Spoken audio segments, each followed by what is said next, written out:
En tout super. Voilà. Voilà.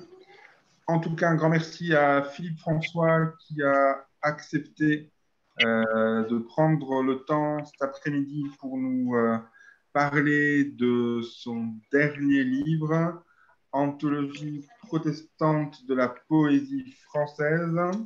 Euh, En tout cas, on se réjouit. Euh, donc, juste pour François qui ne connaît pas Philippe, donc Philippe est pasteur aux portes de Strasbourg. Voilà. Et en fait, donc ça fait un certain temps qu'il travaille sur ces questions de poésie, il nous en parlera, mais il est aussi on va dire, il travaille aussi dans le domaine plus largement de la création artistique. Il a fait un doctorat autour de le protestantisme et télévision de mémoire. Voilà.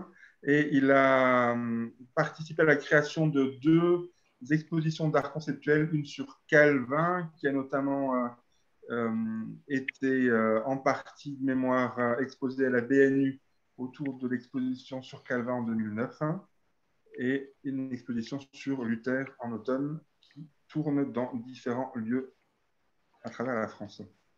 Donc merci à lui en tout cas pour ce temps avec nous cet après-midi.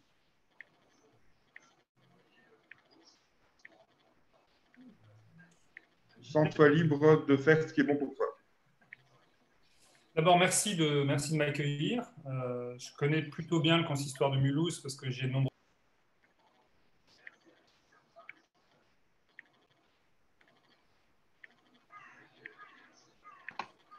Par contre, le son de Philippe est coupé. Voilà, pardon.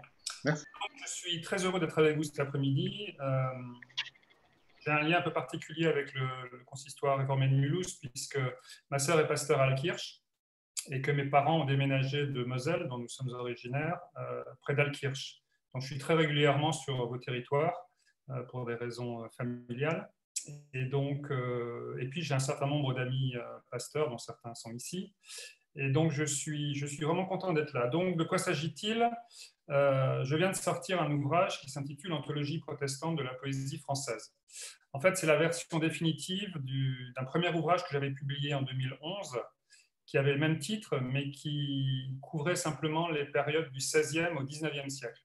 Parce que j'avais été publié par les presses universitaires de Strasbourg, et c'est une toute petite maison d'édition qui n'a pas les moyens de négocier les droits d'auteur avec les textes du XXe. Donc il y a une première version en 2011, et cette version qui vient de sortir chez Labor et Fides, qui est une petite maison d'édition, mais quand même beaucoup plus importante que les presses universitaires de Strasbourg, eux ont accepté de prendre le XXe siècle. Et cette nouvelle version fait 2,5 fois plus de volume que la première version. Donc il y a beaucoup plus de textes, y compris pour les sections qui avaient été déjà traitées dans la première édition. Donc on a renforcé le 16e, 17e, 18e, 19e, et on a mis le 20e. Alors, comment je me suis intéressé aux questions de poésie? Ce n'est pas directement mes centres d'intérêt qui sont plutôt du côté de l'image. Donc, effectivement, j'ai fait un mémoire de maîtrise et une thèse de doctorat sur les émissions religieuses, en particulier protestantes, à la télévision. Et puis, je m'occupe aussi pas mal d'art conceptuel. Donc, j'ai fait 2 expos, l'une en 2009 autour de Calvin, qui a été exposée dans une dizaine de lieux, et en particulier à Mulhouse, au musée, enfin, à la salle qui est juste en dessous du musée d'histoire de la ville, le bâtiment rose. Voilà, l'expo était restée 3 mois. J'ai exposé dans d'autres endroits dans le Haut-Rhin, en particulier au musée du Buchneck. Ça, c'était pour l'expo Calvin. Et puis l'expo Luther a été exposée donc, en 2017 à la bibliothèque de la fac de droit. Voilà, ça c'est pour mes expos mulhousiennes. Donc la poésie. Quand j'étais étudiant en théologie dans les années 80, je n'étais pas tout à fait parti pour être pasteur dans un premier temps, et puis ensuite je me suis décidé à devenir pasteur. Donc je me suis intéressé aux questions de liturgie. Donc j'ai un peu regardé quelles étaient les liturgies qui étaient utilisées à ce moment-là. Donc Je suis originaire de Sarrebourg, donc une paroisse réformée, mais j'ai fait mes premières années à Haute-Pierre, dans une paroisse luthérienne un peu particulière, c'est une paroisse de banlieue. Et puis ensuite, je suis revenu pendant une vingtaine d'années en Moselle, dans le secteur d'Abrèche-Fulaire et de Dieuze. Donc j'ai voyagé entre luthéranisme et Église réformée. Et donc je me suis posé la question de savoir si les textes liturgiques me convenait ou pas, non pas à titre personnel, mais est-ce que le fait de venir devant une assemblée et de prononcer ces textes, est-ce que c'était satisfaisant à mes yeux? Et donc, assez rapidement, j'ai été un peu frustré. Alors, sur le moment, je n'ai pas su l'exprimer, mais en fait, ce qui me manquait dans ces textes, c'était un peu la dimension poétique, justement. Alors, je ne l'ai pas exprimé comme ça tout de suite, hein, c'est venu bien, bien après. Et donc, j'ai commencé à faire des recherches sur la liturgie dans nos églises. Et donc, j'avais les textes à l'époque, c'était le XXe siècle, de la fin du XXe siècle. Donc, on fonctionnait encore pour un certain nombre d'entre nous avec la liturgie verte de l'ERF, qui est un truc un peu ancien. Et puis après, il y a eu la liturgie jaune de l'ERF, et puis il y a eu d'autres tentatives. Et à chaque fois, j'étais frustré par les textes, parce que pour moi, ça manquait de profondeur, pour le dire de façon simple. Et pour le dire techniquement, ça manquait de dimension poétique. Voilà. Donc, j'ai fait une recherche sur nos prédécesseurs, c'est-à-dire, en fait, j'ai remonté les siècles. Et je suis remonté évidemment jusqu'aux origines de la Réforme, le XVIe siècle, où je me suis rendu compte que les origines de la Réforme en France ont été très marquées justement par ces questions de liturgie et par ces questions de poésie, puisque je vais faire un tout petit rappel. Vous connaissez peut-être cette histoire ou peut-être pas, c'est pas si connu en fait. En 1538, Calvin est à Genève et il est en train de se faire virer de Genève pour un motif, je ne sais plus exactement sur le baptême, je ne sais plus, un motif théologique. Et il doit partir. Et donc Martin Bucer, qui est le réformateur de Strasbourg, qui est une ville de langue allemande, invite Calvin à venir travailler avec lui pour s'occuper des réfugiés français. Donc Calvin va se retrouver pour la première fois de sa vie, avant il était théologien, là maintenant il va devenir pasteur, ce qu'il n'avait jamais été. Il est confronté au problème de théologie pratique, et en particulier comment est-ce qu'on fait pour les cultes. Il n'avait jamais fait ça avant et il y avait très peu de tentatives. On est en 1538 et en France, 1538, c'est assez tôt. Je rappelle que la réforme allemande, c'est 1517.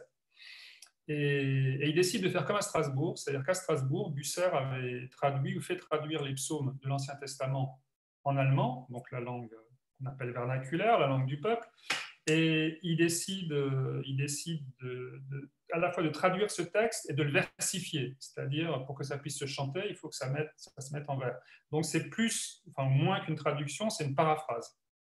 Et donc il y avait cet exemple à Strasbourg où les gens chantaient en allemand sur des mélodies de musiciens strasbourgeois, tout ça de langue allemande, et ça a eu un écho très important dans toute l'Europe. C'est-à-dire que dans toute l'Europe, on savait qu'à Strasbourg, on chantait les psaumes en allemand. Et ça a beaucoup, beaucoup marqué les gens. On a des correspondances de gens qui venaient à Strasbourg et qui étaient très étonnés par ça.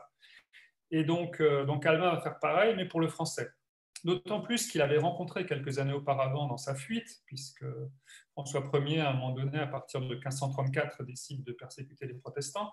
Donc Calvin a dû fuir. Il a rencontré dans sa fuite le poète Clément Marot, qui lui avait déjà commencé cette traduction versifiée, donc cette paraphrase des psaumes, mais il l'avait fait pour les délices de la cour de François Ier. C'est-à-dire que la traduction versifiée des psaumes, là, il n'y a pas de musique encore, ça plaisait énormément à la cour de François Ier. Et Marot, qui était un personnage très festif, très joyeux, très peu religieux au sens catholique du terme, et que tous ses ennemis considéraient comme étant luthériens, en fait, ce qu'il n'était pas tout à fait. Marot a dû s'enfuir, au même titre que Calvin, et ils se sont retrouvés à un moment donné, tous les deux, dans leur fuite, à Ferrare, c'est en Italie. Il y avait Renée de France, qui est une noble, qui les avait recueillis là pendant quelques semaines, et donc ils ont échangé, et Calvin est sans doute, il n'y a pas de preuve historique précise, mais il est sans doute reparti avec dans sa valise quelques traductions des psaumes. Et quand, quelques mois plus tard, il arrive à Strasbourg, il va utiliser ces traductions de Marot, il va les mettre en musique en piquant les mélodies des psaumes allemands qui sont chantés à Strasbourg, et il va commencer cet immense chantier qui est le psautier huguenot, donc les 150 psaumes de l'Ancien Testament, traduits, versifiés et mis en musique. Donc ça va durer une trentaine d'années. Marot va mourir assez vite, il va traduire les 49 premiers, enfin 49 psaumes, et c'est le second Calvin, Théodore de Bèze, qui va traduire les 101 psaumes restants, de façon à ce qu'on ait le psautier complet en 1562, quand commencent les guerres de religion. Alors, ce détour un peu précis pour dire qu'en fait, le protestantisme de langue française, pratiquement son premier chantier, c'est la traduction, versification des psaumes, et ça commence avec le plus grand poète de son temps, Clément Marot. Donc la question poétique est au centre des questions liturgiques. Alors j'en avais un peu l'intuition, mais là je m'en suis vraiment rendu compte. Et ensuite, une fois que j'en étais là, je me suis dit, on va s'intéresser quels sont les liens par la suite entre protestantisme et poésie. Et donc je vous la fais brève. Donc la première période, c'est le deuxième tiers du XVIe siècle, c'est la constitution du psautier huguenot, donc la traduction des psaumes. Ensuite, c'est les guerres de religion, donc on a deux grandes œuvres protestantes, c'est les tragiques d'Agrippa d'Aubigné, donc ça c'est sur la guerre de religion, et d'ailleurs ça paraît au XVIIe siècle, mais c'est écrit au XVIe.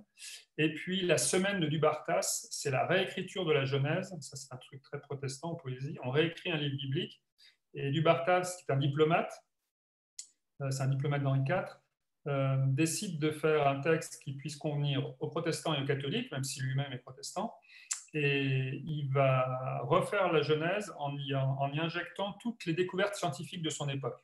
Donc c'est un texte à la fois scientifique et théologique et biblique, en fait. Voilà.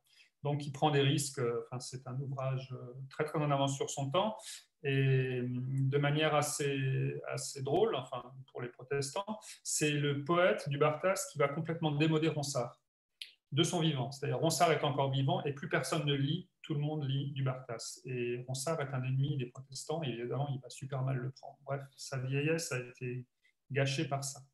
Donc ça, c'est les guerres de religion. Ensuite, on arrive sous l'édit de Nantes, donc on n'a plus le droit d'aborder les questions qui fâchent, puisqu'on est tous ensemble en France et que les protestants, sous certaines réserves, ont le droit d'être protestants.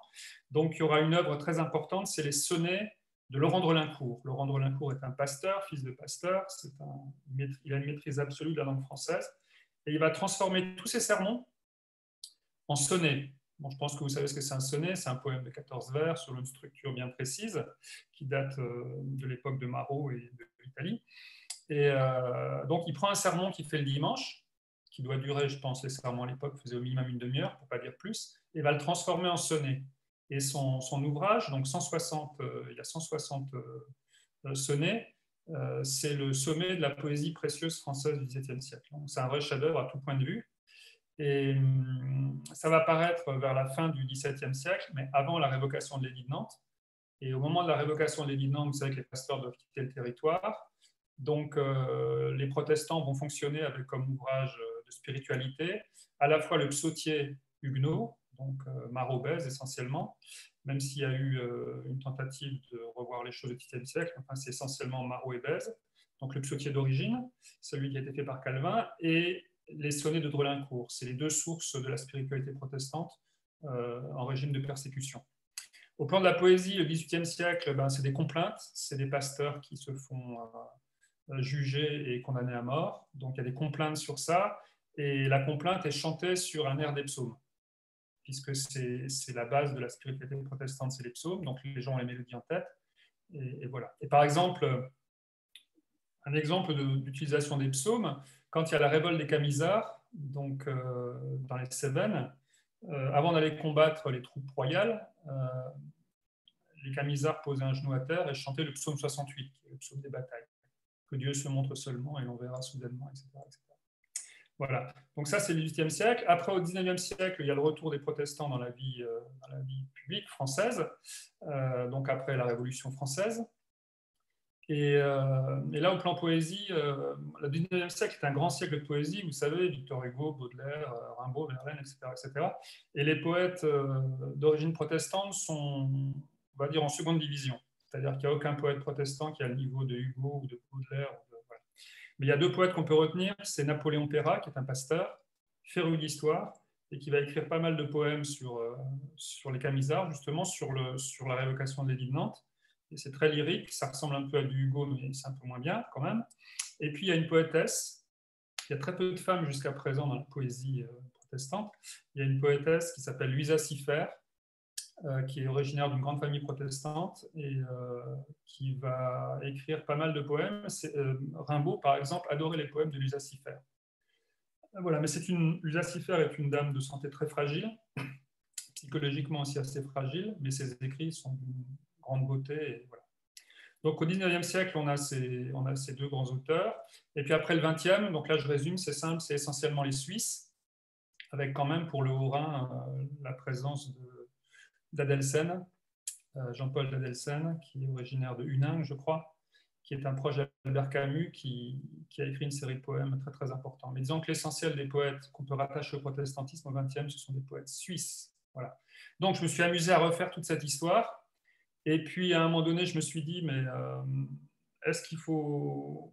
Quel est le critère de sélection si on veut faire une anthologie? Est-ce qu'on garde que les protestants purs et durs ou est-ce qu'on prend d'autres? Et on repousse de plus en plus loin la frontière avec des gens qui sont d'origine protestante, mais pour qui le protestantisme n'est peut-être pas la chose la plus importante. Mais il y a une référence protestante dans leur texte. Et puis on en vient finalement à s'intéresser aux poètes anti-protestants. Parce qu'il y a un certain nombre de poètes qui ont écrit des textes contre le protestantisme, à commencer par Ronsard. Les œuvres les plus lues de Ronsard à son époque, c'est les œuvres anti-protestantes. Donc ça a eu un écho absolument énorme dans les années 1560, 1561. Et ce sont des textes magnifiques qui en disent beaucoup sur nous, enfin sur nos ancêtres protestants. C'est-à-dire que les objections qu'ils font au protestantisme, c'est quand même Ronsard, c'est pas n'importe qui, sont des objections qu'on peut entendre. Voilà. Donc j'ai aussi publié des textes anti-protestants. Certains de très haut niveau, d'autres hystériquement anti-protestants, parce que c'est quand même assez intéressant. Et puis, donc, les auteurs anti-protestants, c'est essentiellement Ronsard, et puis des poètes mineurs du XVIIe, XVIIIe, et puis Claudel quand même, Paul Claudel, qui a écrit un texte que j'ai publié dans l'anthologie, qui est une prière pour les protestants. Évidemment, c'est une caricature, ça je vous inviterai à lire. Je ne vais pas le lire maintenant, c'est très long et ça nécessite un peu d'explication. Mais voilà, donc il y a aussi dans cette anthologie, ce ne sont pas uniquement des textes d'auteurs protestants, c'est tout ce qui a un lien entre protestantisme et poésie. Soit pour, soit contre, soit des auteurs un peu neutres comme Victor Hugo qui a écrit sur un certain nombre de thèmes ou d'auteurs protestants. Alors je termine simplement cet exposé introductif en disant que donc, j'ai refait toute l'histoire qui visiblement n'avait jamais été faite, en tout cas à ce point. J'ai récolté un certain nombre de textes et après il a fallu les présenter. Donc plutôt que d'observer un classement chronologique, la chronologie vous l'aurez dans l'introduction, j'ai choisi une présentation thématique, c'est-à-dire qu'il y a 3 thèmes en fait. Le premier thème, c'est tous les textes qui se réfèrent à la Bible. Donc là où on en a le plus, c'est évidemment sur les psaumes, parce qu'il n'y a pas que Clément Marot et Théodore de Bèze qui ont traduit des psaumes. Ça commence avec Clément Marot et ça va jusqu'à Olivier Cadieux, qui est un auteur du XXe siècle. Dans la Bible Bayard, dite Bible des écrivains, c'est Cadieux qui est protestant qui a traduit les psaumes. Et puis, il y a des textes évidemment sur Jésus, il y a des textes sur Jacob, sur Joseph, etc. etc. Donc, j'ai classé en gros par livre biblique, donc les textes sur la Genèse, etc. etc. Et le personnage le plus important, c'est le personnage de Jonas, qui a beaucoup inspiré les auteurs protestants. Ça, c'est la première section. La deuxième section, ce sont les textes historiques, c'est-à-dire qu'il y en a peu au XXe siècle, mais quand même pendant longtemps, on a écrit des textes poétiques sur Luther, sur Victor Hugo par exemple, sur Luther, sur Calvin, sur les Camisards. Il y a un certain nombre d'épisodes historiques sur la Saint-Barthélemy. Il y a un certain nombre d'épisodes historiques qui correspondent au protestantisme qui ont été abordés par les poètes, qu'ils soient protestants, neutres ou anti-protestants. Et puis la dernière section, c'est la section liturgie quand même, parce que c'était mon point de départ. Donc j'ai publié un certain nombre de textes autour des questions liturgiques, la repentance, la Sainte Seine, qui aujourd'hui n'intéresse plus personne, mais qui au XVIe siècle a fait l'objet de très vifs débats. Et donc il y a toute une série de textes sur la Sainte Seine qui renvoient au débat du XVIe siècle, mais ce sont tous des textes de très haut niveau, à la fois théologiques et poétiques. Et puis, ça termine par une section assez importante sur la prière, et puis par 2 confessions de foi. Donc, le classement, il est thématique, en fait. Vous avez une introduction sur l'histoire de la poésie protestante, pour le dire vite, mais en fait, les textes sont présentés de façon thématique. Il y en a 500 pages, et voilà, pour la présentation de l'ouvrage. Je ne sais pas si vous avez des questions à ce moment-là, sinon je peux en lire quelques-uns.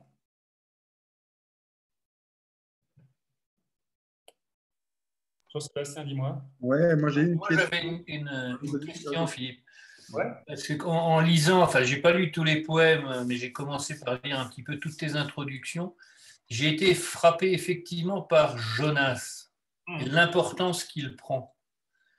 Est-ce que tu pourrais juste développer un peu je dirais, ton introduction que tu as mis dans le livre? Est-ce qu'il y a comment toi tu justifies ouais, je dirais cette importance qu'a pris Jonas? Moi, je dis ça parce que j'aime beaucoup le personnage de Jonas, mais voilà, quelle est la justification de ça? Écoute, la première chose qu'on peut dire, c'est que ce n'est pas concerté. C'est-à-dire qu'il n'y a pas une tradition qui reprendrait les choses. Chaque auteur utilise Jonas à frais nouveaux.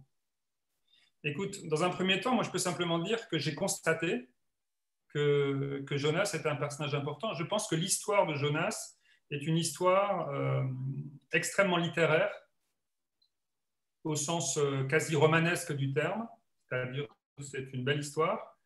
Et ça permet à l'auteur de s'emparer du personnage. Comme ce n'est pas un personnage, comment dire, c'est pas Abraham, c'est pas Moïse, c'est pas une des grandes figures, c'est pas un patriarche, c'est pas Jésus, c'est pas. Donc, il est beaucoup plus facile de s'identifier au personnage.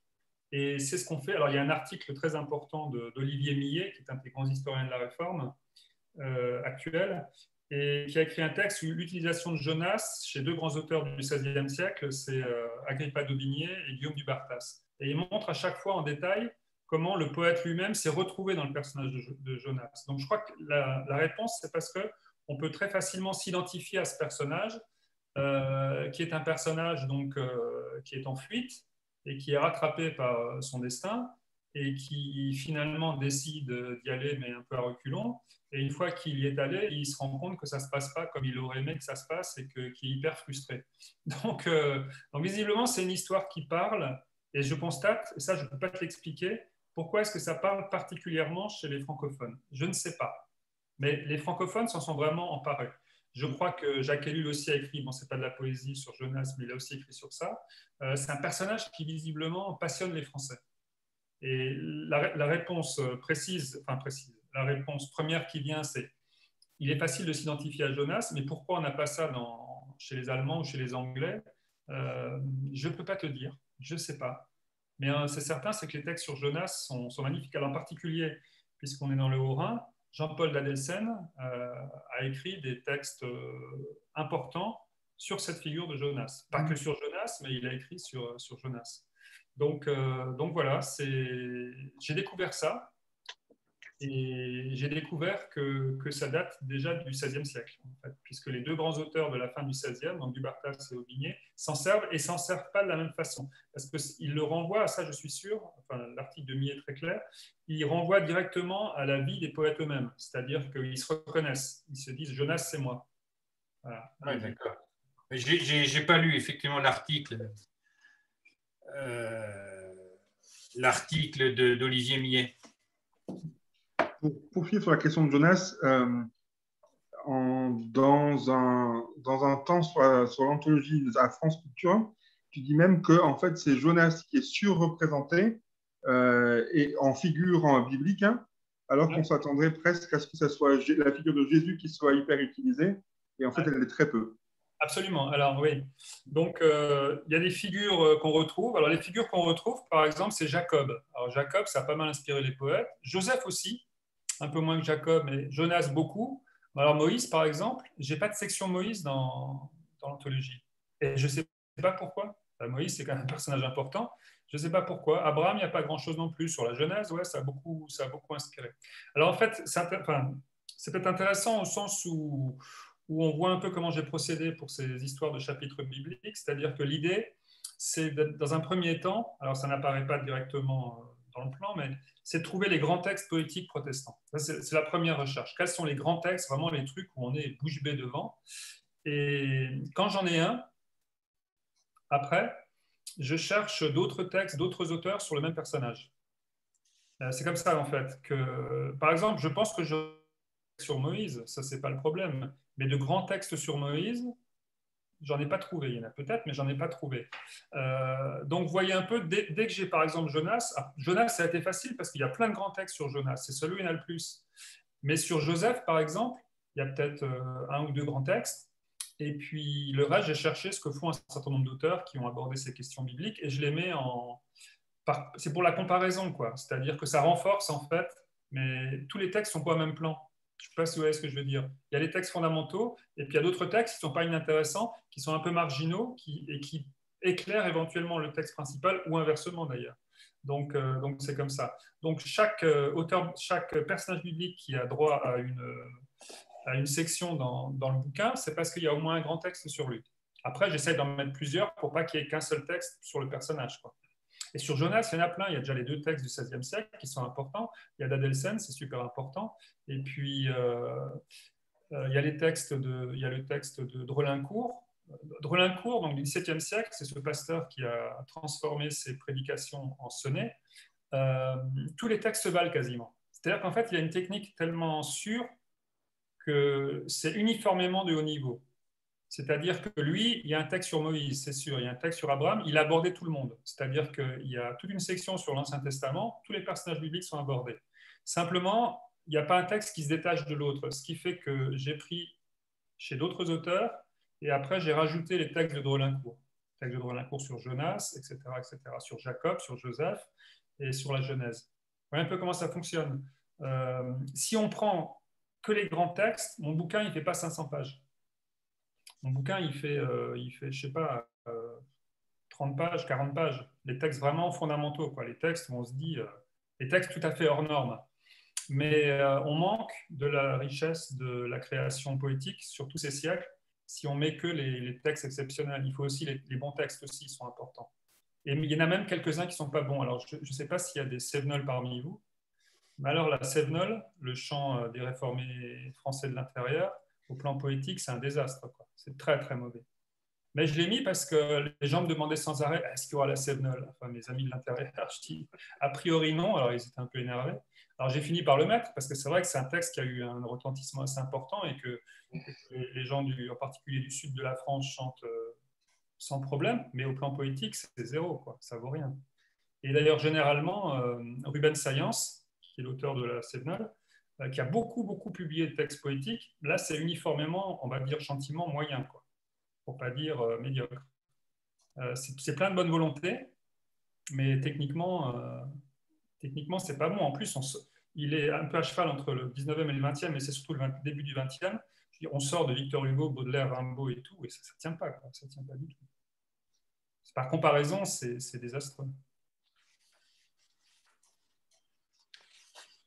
Est-ce qu'il y a d'autres questions? Oui. Tu as évoqué l'utilisation de textes résolument anti-protestants. Ouais. Et en fait, dans ton introduction, tu évoques un autre auteur qui a fait une anthologie du XXe, pour qui, lui, anthologie avait quand même cette notion d'apologie. Alors, est-ce que ce n'est pas se saborder que de mettre des textes résolument anti-protestants dans une anthologie protestante de la poésie? Alors, c'est une discussion que j'ai notamment avec Patrick Cabanel, l'historien. Cabanel me dit, écoute Philippe, je ne comprends pas que tu aies mis nos ennemis et tout. Non, mais en fait, petite anecdote, un jour je suis avec Mathieu Arnold, qui a donc édité la première version aux presses universitaires de Strasbourg, l'historien Mathieu Arnold, que les collègues en tout cas connaissent. Et on a invité à un truc commémoratif, je ne sais plus où c'était, à la mairie de Strasbourg. Enfin, il me présente à Olivier Millet, et le grand historien pour qui j'ai un immense respect. Et il dit, voilà, Philippe François travaille sur la poésie protestante. Et Millet commence par m'engueuler en disant, mais poésie protestante, c'est quoi? Quels sont vos critères? Comment vous justifiez? Il est vraiment énervé. Comment vous justifiez le truc et tout? Alors je lui dis, mais moi, poésie protestante, je ne sais pas ce que c'est. Moi, ce qui m'intéresse, c'est les liens entre protestantisme et poésie. Et donc, il va y avoir les auteurs d'origine protestante, en particulier ceux du XVIe. On peut quand même dire que Calvin, il y a quelques textes de Calvin, on va dire qu'il est protestant, il n'y a pas d'ambiguïté, mais parfois, c'est plus compliqué à déterminer. Et il y aura aussi les textes sur le protestantisme et les textes anti-protestants. Alors là, il a complètement changé, il est devenu très cool, et il m'a fait la préface de la première version, ce qui fait que mon bouquin s'est retrouvé dans toutes les grandes facs américaines, dans les bibliothèques des grandes facs américaines, sur son nom à lui, hein, pas le mien. Personne ne me connaît, mais lui, tout le monde le connaît. Et donc, c'est très cool. Et donc là, il a changé. Et je pense que c'est vraiment, et je pense que Cabanel a tort, je pense que c'est vraiment comme ça qu'il faut faire parce qu'on apprend aussi de nos ennemis. C'est-à-dire qu'en particulier, d'abord, ce sont très beaux textes. Les textes de Ronsard sont magnifiques. Et ils sont remis dans le contexte. C'est-à-dire que Ronsard, lui, a failli devenir protestant. il tient une histoire. Hein. Donc, il a été écouté, notamment Théodore de Bèze. Une fois que Théodore de Bèze prêchait à Paris, il est allé le voir et tout. Et il a été assez séduit, comme tous les intellos de l'époque sont séduits par la Réforme, parce que c'est la nouveauté intellectuelle et que ça dit des choses quand même intéressantes.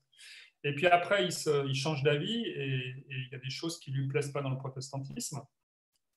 Et en particulier le fait qu'il a vu des gens devenir prédicateurs qui visiblement n'avaient pas le niveau, et il trouvait que tout ça, c'était extrêmement confus. C'est-à-dire qu'un boulanger puisse monter sur une palette, enfin je ne sais pas quoi, et commencer à prêcher, pour lui, c'était l'abomination de la désolation. C'est la première chose. Et la deuxième chose, si les protestants ont raison, ça veut dire que les 15 siècles qui précèdent, donc avant la Réforme, les gens ont tort et sont dans l'obscurité. Et ça, conceptuellement, pour lui, ce n'était pas possible. Et donc, il s'est mis à être contre les protestants. Et la personnalité dominante, ça j'ai appris, parce que je pensais que c'était Calvin. On est dans les années 1560, 61, Calvin est encore vivant, il meurt en 1564. En fait, la personne qui est visée, c'est Théodore de Bèze. Et donc, il va attaquer nommément Théodore de Bèze, en faisant semblant de le respecter. Et voilà. Et donc, l'offense absolue contre Ronsard, ça a été le fait que Théodore de Bèze ne va jamais répondre.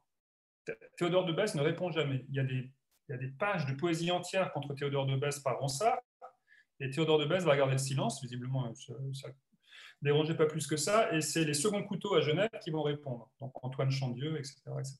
Et ça va ulcérer Ronsard, et il va repartir de plus belle contre les protestants. Mais les objections qu'ils font sont de vraies objections, c'est-à-dire que sur les histoires, sans remonter jusqu'à la succession apostolique, mais qui peut devenir pasteur, etc. etc.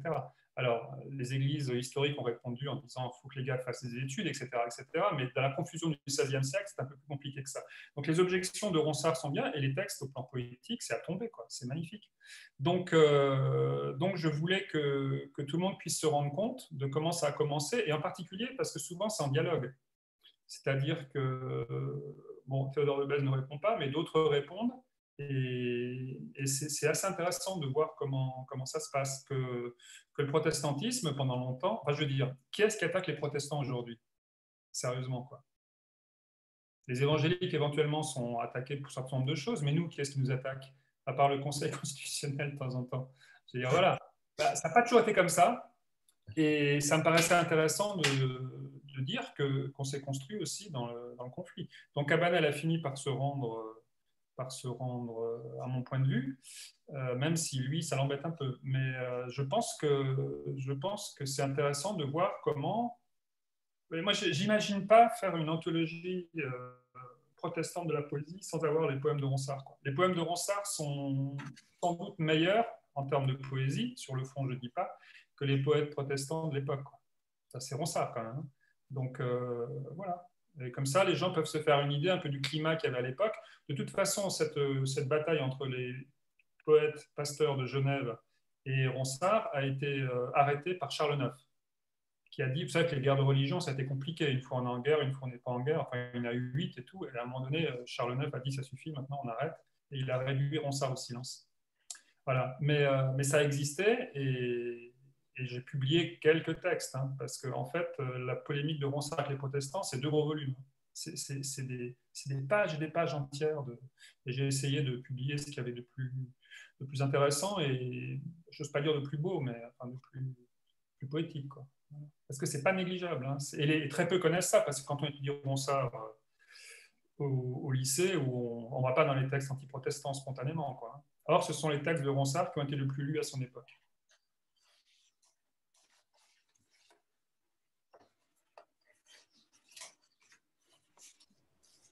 Je ne sais pas s'il y a d'autres questions.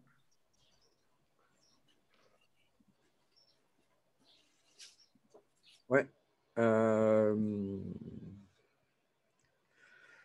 Tu disais, quand tu parlais de la Cévenole, ouais. Tu disais qu'elle est... Ah, je ne sais pas si on... Ouais, je suis branché, ouais. Quand tu parlais de la Cévenole, tu disais qu'elle était désastreuse. Tu dis qu'il y a des textes à trouver. En poétique, hein. Oui, j'ai bien compris. je ne suis pas spécialiste du tout en poésie, tu as travaillé la question. Qu'est-ce que de la bonne poésie, en fait? Est-ce que, bon, on est dans le registre de l'art, mais c'est la technique, c'est la qualité du langage, je sais pas, c'est la puissance qui en émane, c'est le public qui en tire, enfin, qui en fait cela, c'est une sensibilité personnelle. Comment on peut Alors, arriver? Ouais. oui, c'est évidemment une très bonne question. Ouais. C'est une question fondamentale. C'est une Ouais. question à laquelle je suis confronté depuis le début de ma réflexion, on va dire, théologique, notamment sur la question des images. Alors, comme je viens du domaine de l'image, euh, le truc, c'est la comparaison. Et la comparaison, parce qu'il faut être fair-play et sportif, la comparaison avec d'autres textes de la même époque. Voilà. Donc, au XVIe siècle, par exemple, le protestantisme s'est développé en particulier dans les sphères intellectuelles parce que d'une part c'était la nouveauté et d'autre part parce que c'était hyper balèze. Alors hyper balèze, qu'est-ce que ça veut dire? C'est un peu compliqué, quoi. En quoi est-ce qu'une conception théologique est plus balèze qu'une autre? Tu vois, c'est délicat et pourtant ça parle aux gens. C'est la raison pour laquelle la Sévenole y est, parce que visiblement ça parle aux gens. Mais quand on compare la Sévenole, le texte, alors pour moi, il y a la question importante, alors c'est une catégorie que j'ai piquée chez Paul Ricoeur, c'est la réserve de sens. C'est-à-dire que pour moi, puisque mon questionnement là, il est plutôt liturgique, c'est qu'est-ce qu'on peut dire publiquement lors d'un culte, par exemple, qu'on puisse répéter 52 dimanches par mois et qui garde encore du sens la 52e fois. Ça, c'est ce qu'on appelle la réserve de sens. C'est-à-dire, et la poésie, en fait, pour moi, c'est ça. C'est-à-dire que il y a des Parce qu'on ne s'épuise pas. voilà, un truc qui ne s'épuise pas. Il y a des formules poétiques qui sont profondes et qui permettent à chaque fois de méditer, de réfléchir, de se laisser porter par le truc et tout, sans que ça soit chaque fois la même chose. C'est un peu pareil pour les chansons, si tu veux, ou sur la musique d'ailleurs. Qu'est-ce qui fait que Bach, enfin si vous aimez Bach, qu'est-ce qui fait que Bach, on peut écouter, enfin moi j'ai un morceau de Bach, un aria de sa truc numéro 57, que je peux écouter 300 fois de suite. À chaque fois, je trouve ça magnifique et je ne m'en lâche jamais, quoi. C'est-à-dire, à aucun moment, j'ai l'impression d'avoir épuisé le truc, tu vois. Et c'est pareil pour la poésie, c'est-à-dire qu'il y a des textes poétiques où moi, je peux lire 50 fois de suite et à chaque fois, je vais trouver ça formidable et peut-être pas à chaque fois pour les mêmes raisons, peut-être si, mais à chaque fois, je vais trouver ça formidable. Donc, c'est pas uniquement une question de technique poétique, pas uniquement. C'est comme en musique, si tu veux, les mecs qui font du jazz, ils sont techniquement très forts. Mais parfois, moi je ne suis pas un grand fan de jazz, parfois je trouve ça quand même très ennuyeux. Alors que les types qui font du blues, moi je m'ennuie jamais. Et pourtant le blues, c'est trois mêmes accords avec d'infimes variations à chaque fois, mais c'est les mêmes accords. Et pourtant je peux écouter du blues toute la journée sans aucun problème. Donc c'est la profondeur en fait pour moi. Et techniquement j'appelle ça la réserve de sens. C'est Ricoeur appelle ça la réserve de sens. Et donc, est-ce que ce texte, je peux le lire 30 fois de suite sans m'ennuyer, en gros? Et la Sévenole, je m'ennuie tout de suite. Parce que je connais l'histoire et qu'il n'y a pas. Chez Rubens Science, c'est très premier degré. Et c'est aussi un peu le problème que j'ai avec tous ces nouveaux trucs de louange, Hillsong, etc., etc. Pour moi, on frôle l'analphabétisme. C'est-à-dire que ça dit des trucs tout à fait au premier degré, il n'y a pas de profondeur. Eh ben, la théologie protestante de langue française, depuis Calvin et Clément Marot, dès le début, on a décidé qu'il y avait de la profondeur. Alors, je poursuis un tout petit peu sur ça, parce que c'est vraiment un truc qui me... Juste, je rajoute, parce que c'est une autre question que j'avais qui va rejoindre. Oui, c'est aussi la question, parce que tu es parti du liturgique, donc je me dis la poésie dans la liturgie du culte, parce que c'est une question comme pasteur, on se pose aussi des récurrentes. Est-ce qu'on fait dans un langage plutôt simple, très concret, on va dire, on parle des préoccupations très basiques, hein, quelque chose comme ça, on dit, est-ce que ça touche, ça rejoint les gens, enfin, est-ce que ça correspond à ce qu'on est appelé à faire, ou est-ce qu'on essaye d'avoir justement des textes un peu plus profonds, ouais, plus poétiques? Alors, je termine simplement le truc d'avant, et ensuite je viens sur ta question, ta seconde question. Donc, quand Calvin vient aux affaires à Strasbourg, en 1538, donc il décide d'utiliser les textes de Marot. Alors, le problème de Marot, c'est qu'il n'est pas protestant, il n'est plus très catholique non plus. En fait, lui, son truc, c'est à l'époque ce qu'on appelle l'évangélisme, c'est-à-dire c'est la théologie des érudits, des humanistes, etc., etc. Donc lui, il est sur ça plutôt que sur protestants. C'est ses ennemis qu'il considère comme protestants. Et lui, idéologiquement, enfin, il va se retrouver à Genève à un moment donné, il va se faire virer parce qu'il va jouer dans les tavernes, etc., etc. Il ne respecte pas grand-chose. Donc, et pourtant, Calvin va lui confier les clés du camion. C'est-à-dire que Calvin va lui dire, c'est toi qui vas traduire les psaumes pour les églises protestantes. Continue ton boulot que tu as fait sur François Ier. Maintenant, François Ier, c'est plus possible parce qu'on s'est tous fait virer, parce que les gens considèrent que toi, tu es protestant, et tu es le meilleur poète du monde à l'époque, donc deuxième tiers du 15e siècle, du 16e siècle, et c'est toi qui vas traduire ça. Et Calvin, il rigolait pas sur les trucs de théologie, c'est pas un mec fun, quoi. Et il est à l'opposé de Marot. Marot, c'est un grand déconneur, Calvin, c'est un mec hyper sérieux, mais il va lui confier à lui les clés du camion, et Marot sera le seul traducteur jusqu'à sa mort. Je ne sais plus si c'est en 1544 ou 1545, enfin peu importe. Et ensuite seulement, c'est Théodore de Bèze qui va prendre la suite.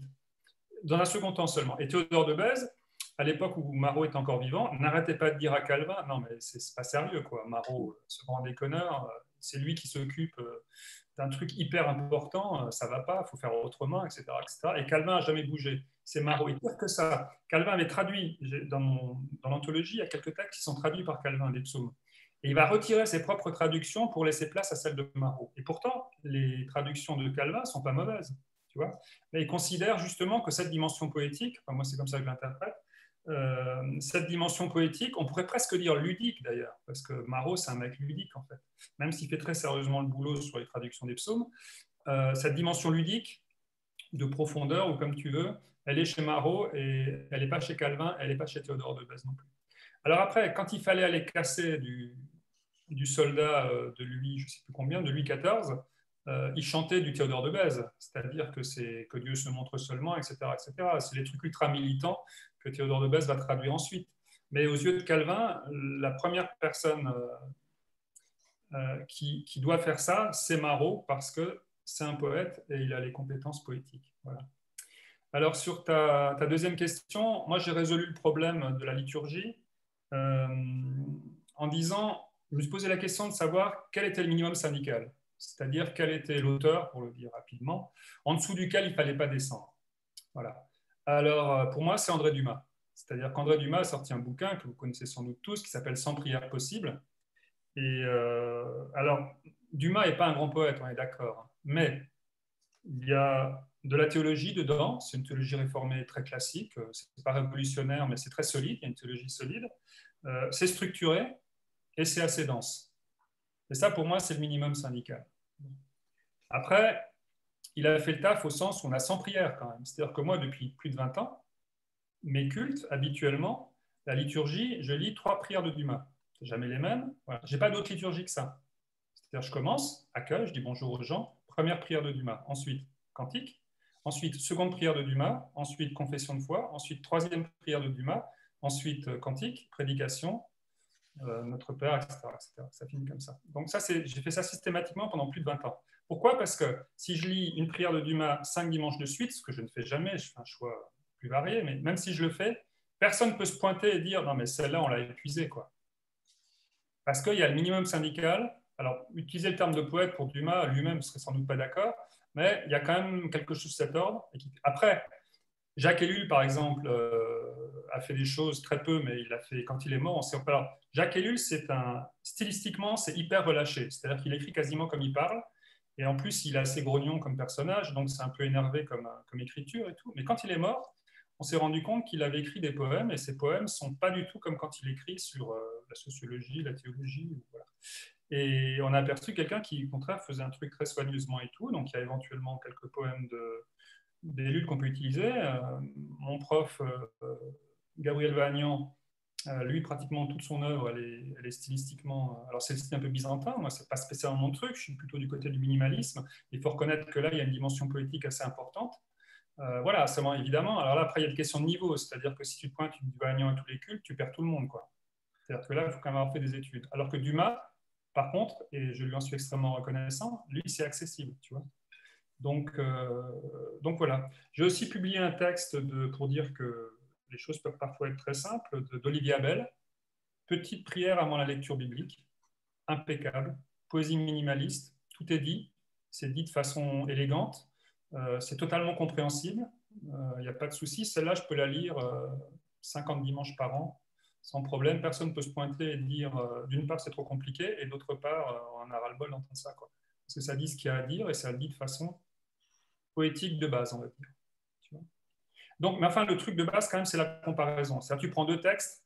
Quand tu prends Rubens Science, donc début du 20e, tu prends n'importe quel poète du 19e, ça ne tient pas, Rubens Science. Tu vois, tu te dis, ben, le mec, c'est pas de la poésie, quoi. Le mec, il parle, c'est trop au premier degré. Tu vois, quand je dis, je sais pas, quand je dis Dieu est bon, d'accord, je dis une vérité théologique fondamentale. Je veux dire, si je le dis 50 fois de suite, c'est pour ça que moi, par exemple, j'ai un problème avec Thésée, quoi. Thésée, ça répète des trucs, sauf que les trucs, pour moi, ne sont pas au niveau poétique. Je parle que pour moi, hein. Je sais que ça satisfait plein de gens, hein. Et je respecte totalement, hein. Je n'empêcherai jamais quelqu'un d'aller à Thésée. C'est juste que moi, c'est hors de question que j'y aille. C'est parce que je m'ennuie. Je veux dire, c'est voilà. Donc, je dis simplement que je n'ose pas utiliser le terme tradition. Enfin, disons qu'il y a une histoire protestante de la liturgie qui démarre avec Calvin et Marot. Et mon bouquin, en fait, rend compte de ça et des suites, des conséquences qu'il y a eu. On peut être d'un autre point de vue, ça ne me pose aucun souci, mais en tout cas, ce bouquin-là, ça explore la poésie liée au protestantisme de langue française. Et je ne dis pas qu'il faut que prendre, d'ailleurs, ce n'est pas fait pour ça. Il y a quelques textes liturgiques qu'on peut utiliser, mais pas tous. Mais ça donne une idée un peu de l'histoire, de comment ça s'est passé, et de l'importance que dans le protestantisme français, on a accordé longtemps à la poésie et qui s'est perdue au XXe siècle et qu'on retrouve chez les Suisses, sans doute parce que les Suisses sont en retard, vraisemblablement. Donc, ils s'expriment quasiment comme... Enfin, les Suisses, c'est une histoire particulière. Donc, je donne simplement un exemple. Il y a un auteur suisse qui s'appelle Marc Eigeldinger, qui est un critique littéraire, c'est un spécialiste de Baudelaire, qui a écrit des poésies très bien, suisses, francophones. Et à un moment donné, je ne sais pas ce qui lui prend, il décide d'écrire un livre en gros sur la Passion du Christ. Il raconte la Passion du Christ en poésie. Mais c'est à tomber, quoi. C'est hallucinant. C'est le meilleur livre de poésie protestante du XXe siècle. Et on ne sait pas pourquoi. Et après, il a fait d'autres trucs. Il a continué à faire des bouquins de critique littéraire sur la poésie et tout. Mais ça, il fait ça. Ou un type comme Jacotet, par exemple, Philippe Jacotet, grand poète qui vient de mourir il y a quelques mois, qui est d'origine protestante, qui ne l'a jamais ramené sur les questions de théologie. Il a écrit un texte sur Jean-Sébastien Bach qui est à tomber tellement c'est beau, quoi. Tu vois. Et donc ça, ma recherche, c'est ça. C'est pas seulement rechercher les auteurs protestants patentés, c'est aussi, et ça en particulier au XXe siècle, c'est de trouver chez les auteurs protestants des traces de protestantisme. Donc Jacotet, par exemple, il y a un texte sur Bach et un texte sur les évangiles. Il raconte en 15 lignes, il raconte les évangiles.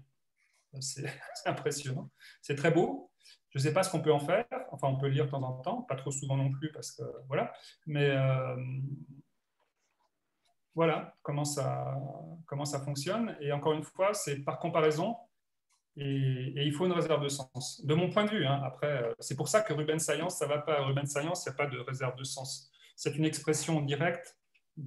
En gros, il écrit comme il ressent les choses. Il n'y a pas de travail sur la langue, quoi. C'est simplement rimé, c'est tout. Alors, je prolonge encore un petit peu. Alors, j'entends. Est-ce que je dis ça pour te pousser un peu plus loin, est-ce que c'est une forme d'élitisme quand même assumée? Ou alors, mais dans un second, et puis mais je prolonge, est-ce que dans ta réflexion, tu as pu constituer quelque chose qui serait de l'ordre d'une espèce de théologie biblique de la poésie? C'est-à-dire, tu vois ce que tu dis, parce que finalement, le culte est dans la liturgie, on est dans le registre de la prière.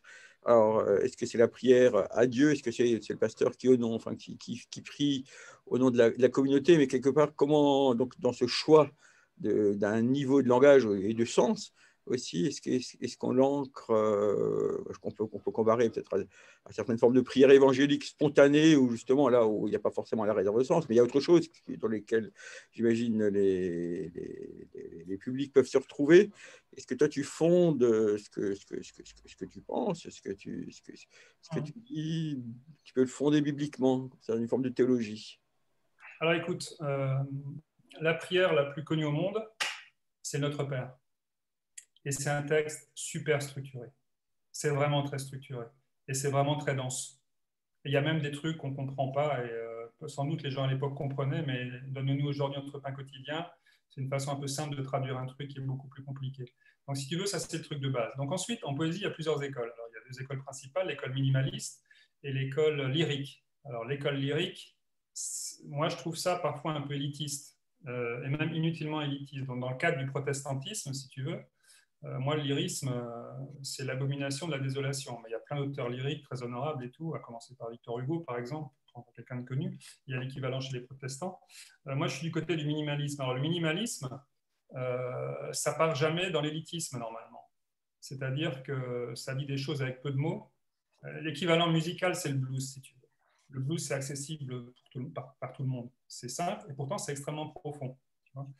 Donc, si tu dois fonder ça bibliquement, moi je pars du Notre Père et je lui dis, les gars, le Notre Père, c'est hyper structuré, quoi. C'est pas du tout.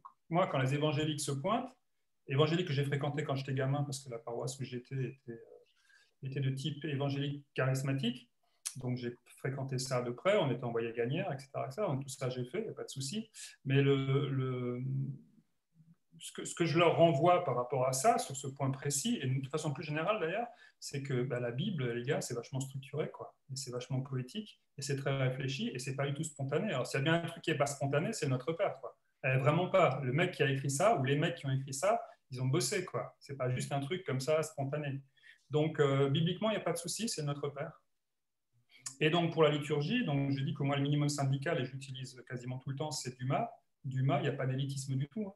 Tu peux y aller. Dumas, je sais pas, je sais pas combien ça fait de pages, sur 200 pages, tu as peut-être une demi-page, où de temps en temps, il faut expliquer un truc, quoi, tu vois, c'est encore un maximum, hein, tout le monde comprend. Et tu peux le répéter plusieurs fois, et c'est ça, c'est le minimalisme, c'est le blues pour moi. Musicalement, parce que en fait, c'est la musique qui m'intéresse. Musicalement, c'est le blues, pas le jazz.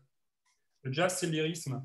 Le blues, c'est on dit les choses, mais il y a une profondeur. C'est-à-dire que, alors dans le blues, la profondeur est rendue par la musique, mais même les paroles, quoi.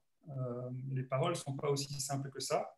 Et d'ailleurs, elles trouvent leur origine quand on remonte un peu l'histoire. Je suis en train d'écrire un bouquin sur le sujet, hein, c'est pour ça. Donc, elles remontent. Enfin, si tu veux, je vais te la faire rapide, hein. Luther, quand il fait ses études, il chante dans les rues pour gagner de l'argent. Donc, le chant, c'est son truc. Il arrive ce qui arrive. Ensuite, il est aux affaires. Et lui, à titre personnel, il joue du luth et de la flûte. Et il décide que les protestants vont continuer à chanter et vont chanter dans la langue du peuple. Tu vois. Ensuite, je te la fais rapide, tu arrives à Bach, qui est le sommet d'un certain type de truc. On est dans le domaine allemand, très bien. Bach, gros bosseur et tout. Il y en a quelques autres à la même époque que lui. Et puis surtout, il y a Handel qui passe en Angleterre. Donc, il y a une influence d'Handel, donc la musique allemande, donc Luther. Il y a une influence d'Handel sur les recueils de cantiques anglais. Et ensuite, tu passes l'Atlantique, ces recueils vont passer l'Atlantique, et ils vont se retrouver à un moment donné, les esclaves vont être obligés de chanter ces chants-là, ils ne peuvent pas chanter autre chose. Donc ça passe comme ça. Les esclaves les adaptent et les adoptent, ils transforment le truc. Donc il y a une profondeur à ce moment-là qui n'existait pas obligatoirement dans les cantiques tels qu'ils étaient chantés dans la communauté blanche anglo-saxonne. Et puis ensuite, quand les esclaves noirs sont libérés, enfin ils sont libérés, c'est très théorique, économiquement ils sont toujours esclaves, là ils ont le choix du répertoire. Et il y a une partie du répertoire qui va se retrouver dans le répertoire blues, une partie du répertoire religieux, protestant. Voilà. Et c'est ça qui m'intéresse en fait, c'est cette petite partie du répertoire religieux qui va continuer à perdurer chez des gens qui ne sont plus obligés de chanter le religieux et qui le font pour eux à titre personnel. C'est des trucs hyper accessibles qui ensuite vont repasser du côté de la culture populaire dominante, puisque dans les années 60, Bob Dylan, tout ça, vont reprendre un certain nombre de ces chants qui ont une origine religieuse protestante, dont on peut faire remonter quasiment jusqu'à Luther. Et c'est ça qui m'intéresse. Donc moi, si tu veux, ma vision précise, c'est celle-là. C'est-à-dire que tu dis des choses compréhensibles par tout le monde, mais avec une profondeur qui fait que les gens sont renvoyés à quelque chose de méditatif, à quelque chose de réflexif, à quelque chose, mais sur des choses auxquelles ils ont accès. C'est-à-dire, tu ne préjuges pas de la culture des gens, enfin, tu ne préjuges pas de leur intelligence, si tu veux, les gens sont intelligents, il faut juste dire des choses avec lesquelles ils puissent bricoler un truc. Voilà. Et ça, c'est la poésie minimaliste. Donc moi, je suis de cette école-là, si tu veux. Mais dans mon bouquin, il y a tout. Il y a l'école compliquée, il y a l'école minimaliste, et puis il y a les analphabètes, genre évangélique. Les évangéliques adorent mon anthologie. Mon principal soutien, et je les adore de ce point de vue-là, c'est la mission Timothée et donc les librairies Calvin. Ils soutiennent mon bouquin, mais depuis le premier jour, quoi. Pour eux, c'est génial. À tel point que la mission Timothée, c'est pas ma ligne théologique. Hein. Moi, je suis protestant libéral, c'est pas du tout ça. Mais la mission Timothée m'a demandé l'autorisation d'adapter un des poèmes que j'avais publié dans la première version, un poème de fin du XVIe siècle, et ils l'ont adapté pour leur chorale. Je veux dire, ils étaient ravis, tu vois. Donc, c'est pas une question de théologien. Bon, c'est vrai que je termine avec un texte de Vagnan qui est un peu compliqué, c'est vrai, parce que ça existe aussi. Je ne vais pas non plus le... Et moi, à titre personnel, c'est le blues, quoi. C'est la poésie minimaliste. C'est les psaumes traduits par Cadio, par exemple. Dans la Bible, ça c'est... Vagnan, avant de mourir, m'avait dit, c'est génial. Et je suis d'accord avec lui, c'est super. Et c'est accessible, hein, parce que c'est les psaumes, tout le monde les connaît, et c'est une version un peu ludique, un peu sautillante, un peu, je veux dire, c'est super.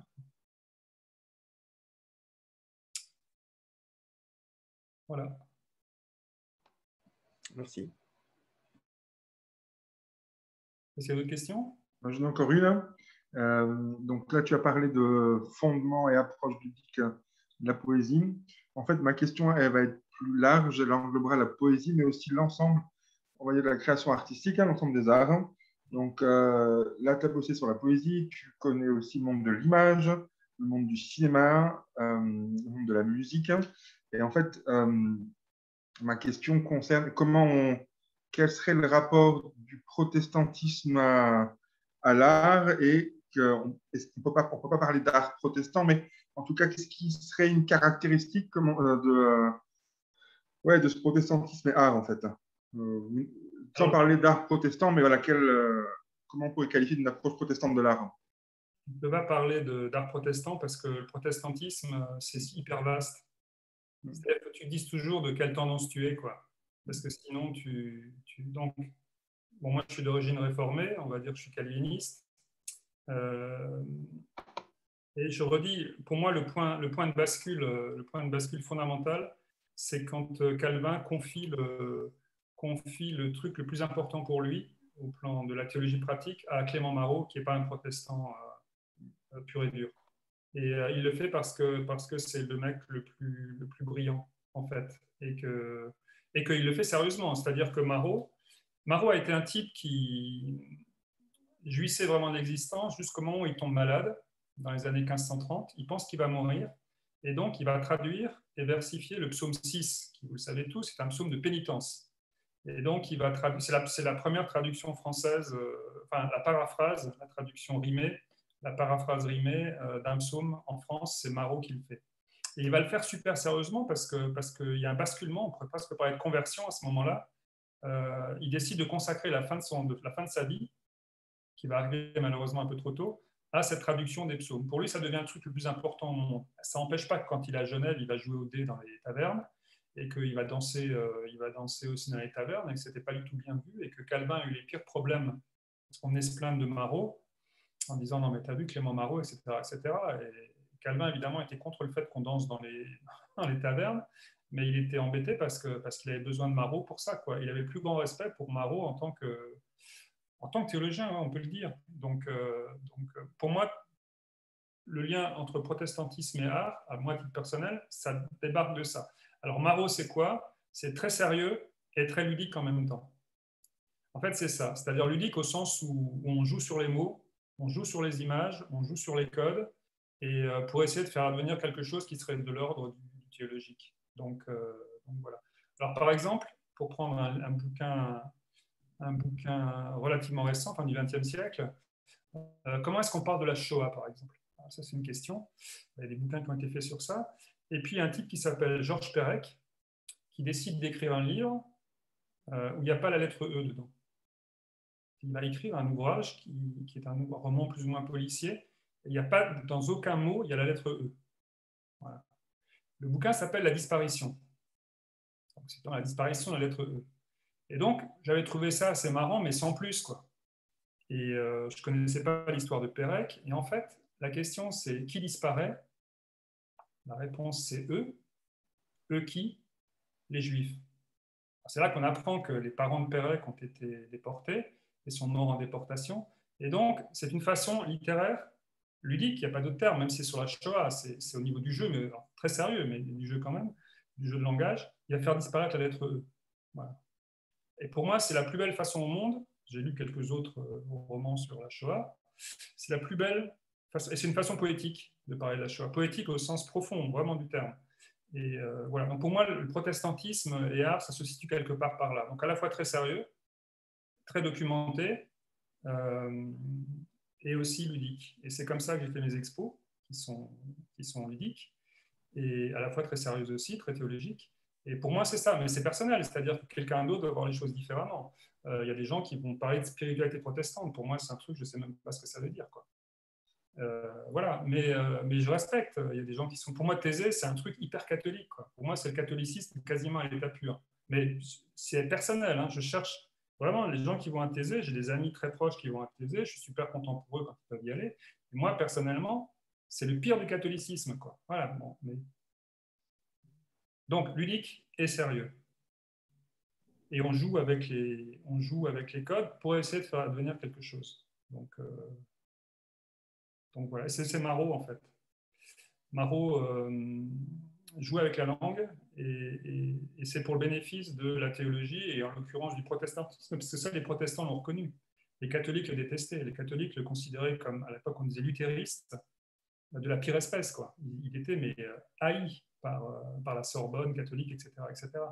Et les protestants ne l'aimaient pas beaucoup. Théodore de Bèze ne l'aimait pas du tout. Calvin lui a fait bon accueil, en tout cas littérairement. Et nous, on continue à le chanter dans des versions un peu adoucies, ce qui est dommage. On chantait. Mais c'est un génie absolu. J'ai publié sa version du Notre Père. Je veux dire, si j'étais le chef, si j'étais le pape, par exemple, tous les catholiques prieraient le Notre Père dans la version de Marot. Si je pouvais obliger les gens à faire un truc, c'est ça. Son Notre Père est versifié, hein, ça rime. C'est une splendeur absolue, quoi. Pour moi, c'est supérieur à toutes les traductions suivies. C'est le moment de montrer le t-shirt. C'est la blague, hein. Je ne sais pas si vous voyez le tableau qui est au-dessus de moi. Vous le voyez? Vous le voyez à l'endroit? Parce que moi, je le vois à l'envers. À l'endroit. Vous voyez à l'endroit, d'accord? Donc, c'est la date de la mort de Calvin. Calvin est mort le 27 mai 1564. Alors, c'est l'imitation d'un artiste américain d'origine japonaise, peu importe, mais il y a le lieu du décès de Calvin est sur le tableau. La question, c'est où? Donc, Calvin est mort à Genève. Hein. Je vous la fais rapide parce que vous ne trouverez pas, sauf si vous le savez. C'est la police de caractère, c'est du Geneva. Voilà.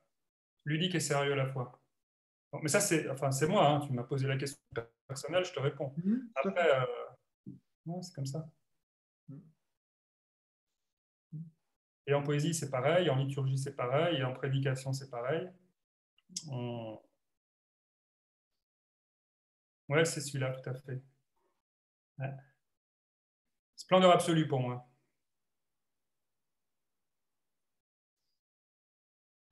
Mais bon, Marot n'est pas un poète protestant. Hein. Mes collègues de l'Oratoire du Louvre étaient un peu optimistes. Voilà.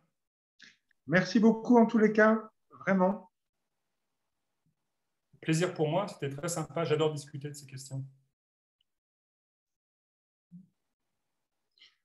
Ouais, en tout cas, merci à toi vraiment d'avoir pris le temps de partager ces questions avec nous.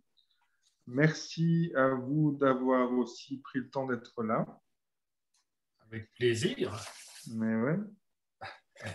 En tout cas, on se réjouit vraiment de pouvoir discuter de ces questions-là. Et on se réjouit aussi d'être au bénéfice du travail d'autres. C'est précieux.